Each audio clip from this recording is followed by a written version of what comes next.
In the last 2 days, we've seen a remarkable development. We have seen big tech, we've seen Twitter and Facebook actively interfering in this election in a way that has no precedent in the history of our country.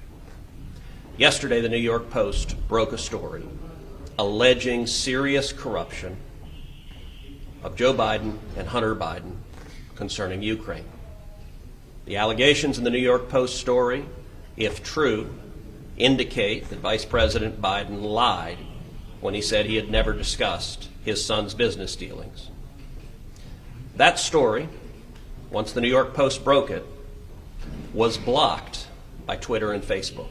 Anyone who attempted to share it was prevented from sharing it on Twitter or Facebook. The New York Post itself, when it attempted to put out its story, was blocked on Twitter and Facebook. The New York Post has the fourth largest circulation of any newspaper in this country. Never before have we seen active censorship of a major press publication with serious allegations of corruption of one of the two candidates for president. That was last night. This morning, the story escalated and got even worse. The New York Post broke a second story of a series of emails that indicate yet more corruption, in this instance, the Biden family receiving millions of dollars from communist China government officials. Just minutes ago, I tried to share that story on Twitter. And Twitter is actively blocking, right now, this instant, stories from the New York Post alleging corruption and the Biden family receiving millions of dollars from communist China. This is election interference, and we are 19 days out from an election. It has no precedent in the history of democracy. The Senate Judiciary Committee wants to know what the hell is going on. Chairman Lindsey Graham and I have discussed this at length, and the committee today will be noticing a markup on Tuesday to issue a subpoena to Jack Dorsey, the CEO of Twitter, to testify before the Senate Judiciary Committee next Friday, to come before this committee and the American people and explain why Twitter is abusing their corporate power to silence the press and to cover up allegations of corruption. And let me be clear, I don't know if these New York Post stories are true or not. Those are questions Vice President Biden should answer. But Twitter and Facebook and big tech billionaires don't get to censor political speech and actively interfere in the election. That's what they're doing right now. And so on Tuesday, the Judiciary Committee, the full committee, will be voting on subpoenas to subpoena Jack Dorsey to come before our committee. Can I ask you a technical question on that? Can the Democrats delay that subpoena, or we The Democrats can certainly raise procedural objections. They can try to delay the subpoena. I don't believe they will be successful. We are 19 days out from an election, so if the Democrats were to try to play procedural games to delay the subpoena until after the election, that would be obvious and transparently political. Chairman Graham. Thank you.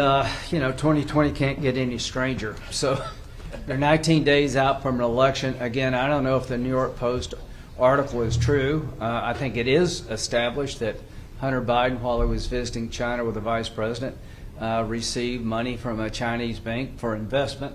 I don't know much more about it, but I do know this, that a lot of information, the Steele dossier, was all over the place.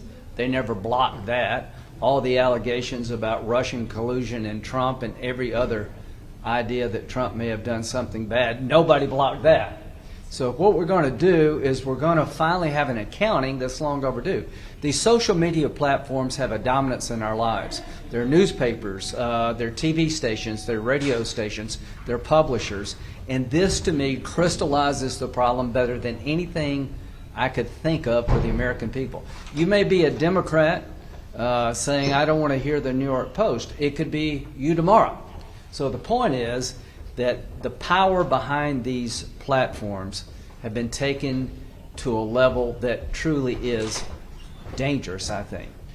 The stopping Americans who have these tools available to them from exercising their ability to share information with their friends. Nobody in Twitter and social media shut down anything about Trump and Russia. So we're going to proceed Tuesday. Hopefully the Democrats on the committee will be as interested in this as we are, because it's us today, it could be them tomorrow. Thank you.